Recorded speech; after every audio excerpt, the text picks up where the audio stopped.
Noong unang panahon, sa isang maliit na baryo, may batang lalaki na ang pangalan ay Kiko. Masayahin siya, pero may isa siyang ugali na hindi maganda. Tamad siya. Kapag sinasabihan siya ng nanay niya na maglinis ng kwarto, ang sagot niya lagi ay, "Mamaya na po, Nay." Or "Bukas na lang po." Kaya tuloy, lagi siyang nahuhuli sa gawain or takdang aralin sa school at napapagalitan. Isang araw, habang naglalakad si Kiko pauwi, may nakita siyang matandang babae na hirap magbuhat ng isang sako. Lumapit si Kiko at tinanong, "Lola, kailangan niyo po ba ng tulong?" Ngumiti ang matanda. "Salamat, iho.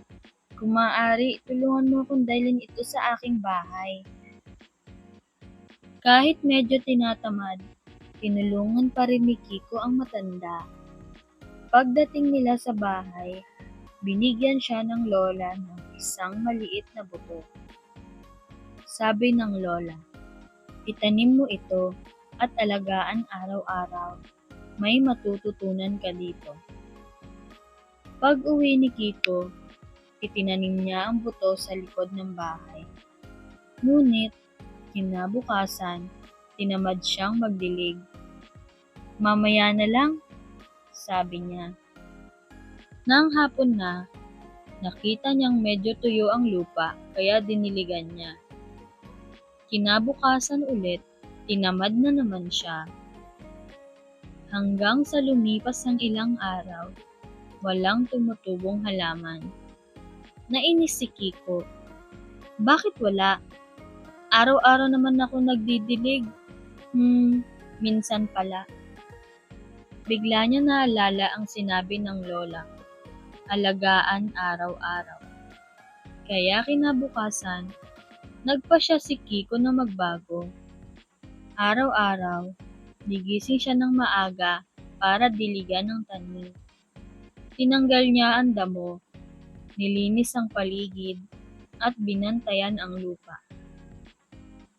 Pagkalipas ng isang linggo, may lumitaw na maliit na usbong.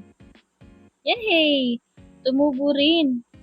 sigaw ni Kiko. Mas lalo siyang ginanahan. Araw-araw niyang dinidiligan at inaalagaan ito.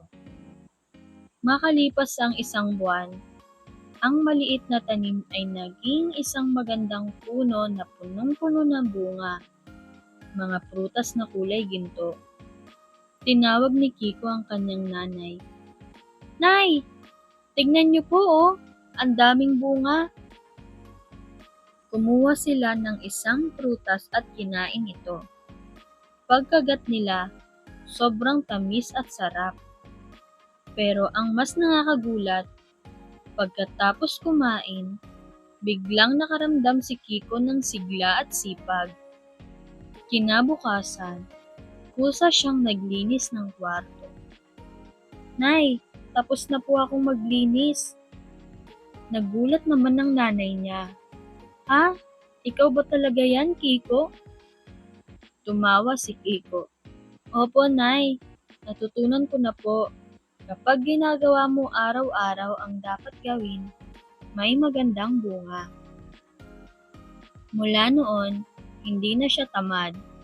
Natutunan niyang ang sipag at tiyaga ay may magandang gantimpala. At isang araw, bumalik ang matandang lola. Ngumiti siya at sinabi, "Kiko, hindi lang puno ang pinalago mo.